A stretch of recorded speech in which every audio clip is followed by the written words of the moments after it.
दोस्तों की हाल चाल है जनाब। तुसी देखते पे हो अपना देश पंजाब टीवी ते मैं तुहाडा मेजबान मोहम्मद नदीम खरल। सब तो पहले अपने चैनल को करना है सबसक्राइब ते बेल आइकन ते क्लिक करना है कि अच्छी ते बेहतरीन वीडियो का नोटिफिकेशन हमेशा ही तरह वीरा भरावां ते सज्जणां नूं मिलता रहे। अल्लाह के खास फजल नाल रमजान का पहला रोजा है और वीरा वास्ते लेके हाजिर होए एक प्योर नीली बेहतरीन और नया वीरा। ये जनाब पहलन में सूई नूं दिहाड़े होए ने तकरीबन 3 या 2 या 4 ये गल्लां सारियां मालिक दसेगा इंशाल्लाह। चीज बड़ी खूबसूरत बड़ी आउट क्लास और इंतहाई आला जानवर है। वीरां दे सामने सारे इको रंग दी शाह काली गिट गिट पशम सिर्फ पूछल दा सिट्टा चिट्टा है। रोग रोग दा खूबसूरत थान मैं खुड्डा 1.5 फुट दा हड्डियां टाका तोड़े सामने माशाल्लाह बड़ी आउट क्लास और नहायत खूबसूरत ये जनाब पहलन वीरां दे सामने लैके हाजिर होए हैं। बाकी लैने देने मुकद्दर ने। ये चीज सज्जे पासे हल्का जो खोल उतरिया है। सिर मैनू बड़ा खूबसूरत है। बूथी कन्न कन्नी तुन्नी कोली पैर और पिछला मैनू स्ट्रक्चर जड़ा है अल्लाह के फजल नाल हज़ारा मई दे विचों कदे जी मैनू लगता है। बाकी लैने देने मुकद्दर ने। पिछे मैं दे कट्टा है सजरी जनाब माई सुई है अल्लाह के फजल करम नाल और इंशाल्लाह बाकी किसी किस्म की कोई कमी कुताई मज दे विच नहीं है। मैं अजे तक चुआइयां च बढ़नी है। जोटी बड़ी खूबसूरत है प्योर नीली दी है अल्लाह के फजल करम दे नाल। बूथी सिर अखी और कन्नी तुन्नी कौली हर चीज मई दी खूबसूरती और आला क्वालिटी का जानवर वीर खुद वेखणगे और इंशाल्लाह वीरां नूं मज़ा भी आएगा कि मैं नीली दी है या रावी दी है। मैं प्योर नीली दे विच अल्लाह के फजल नाल लोकेशन होता तहसील आरेवाला जिला पाकपतन अल्लाह के फजल करम दे नाल। बाकी हर पासों मैं दियां कमियां कुताइयां और जनाब किसी पासों भी मैं खुटी नहीं अल्लाह के फजलो करम दे नाल। मैं बड़ा खूबसूरत थान हवाना और पसमा के भी पहलन हो के एडा एडा ही मैं थान रख दी है। शाह काली चूड़े रंग दी इको बिल्कुल कोई कमी कुताई नहीं है।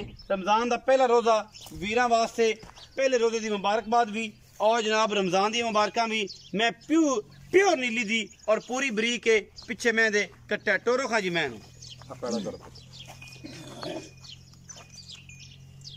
टोरो जी पता लगे पड़ा।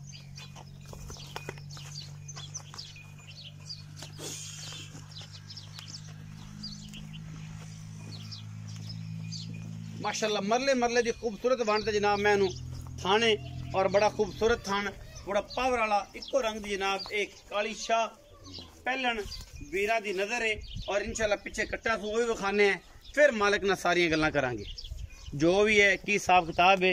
ये जनाब सारा कुछ कैमरे की निगाह दे विच पूरी तसलीना पिछों मैं 4 फुट चौड़ी है अगों कट्टी है।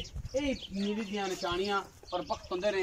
बाकी हर चीज़ कैमरे दे विच दिखाओ जी कट्टा भी दिखाओ कैमरा साहब। यह जी कट्टा है मैं सूई नूं 2 तो 3 दिन हो गए ने हद 4 दिन उसने नहीं कोशिश। आओ जी भाई जी अस्सलाम वालेकुम। वालेकुम सलाम। की हाल चाल है? ठीक ठाक भाई अल्लाह रखा सेहत तबीयत ठीक? शुक्र आपका। भाई रखा मैं बखाइए किनमें सुए? पहला सुआ को मुंह दा पता चौगी छगी दुंदी है की साहब? छगी होन हुई छगी है। हां जी। अच्छा पहलन है छगी है ते कहो दी सुई? इनमें तीसरा ढंग है जी। 3 दिन हो गए रमजान दा महीना जे हज भी कीती जे सारी गल्लां सच्ची से दसिया जे मेहरबानी करे। नहीं आज तीसरा दिन अपन झूठ बंद लोड करया अपन 10 दिन आख सकने हैं। इस टाइम जेडी मैं कितना दूध चुआवेगी सारा? 10 किलो दो टाइम सारा दूध हां बोला 10 किलो सारा दूध। हां जी मतलब बच्चे बच्चे दा कोई चक्कर नहीं। नहीं जी नहीं।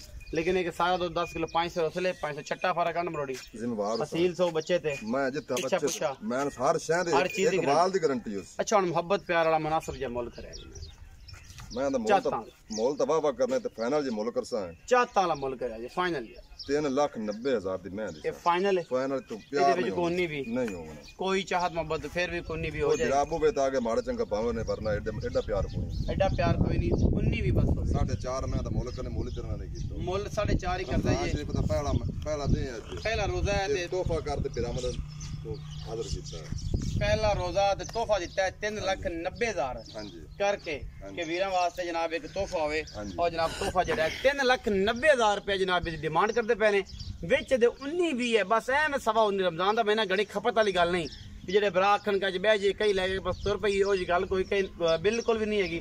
3,90,000 है तो 19 भी है। जे को दिल करे जनाब नंबर पर स्क्रीन ते चलदा पे नहीं पता लगता 0300 097 58 51 ये नंबर 24 घंटे जनाब कॉल ते व्हाट्सएप ते हुंदा है मौजूद। जिन्होंने चंगी लगे जनाब साथ रबता कर सकता है और रबता करके जनाब असी जनाब डंगर प्लान पास करावे मौके पर आओ टोकन करो तसली करो उस बाद बाकी पैसे दे के जानवर लै जाओ क्योंकि लम्बे चौड़े काम असी करते कोई नहीं। और अजकल रमजान के जिन्ने वीडियोज आनियां ने सिर्फ और सिर्फ ये मुनासिब तरीन मुल्लां च होनियां ने और 19 भी वाली होनियां ने। अगर वीडियो अच्छी लगी वीडियो को लाइक शेयर कमेंट जरूर करें अपनी राय नाल सानू जरूर आगाह करें। पाकिस्तान जिंदाबाद पाक आर्मी हमेशा।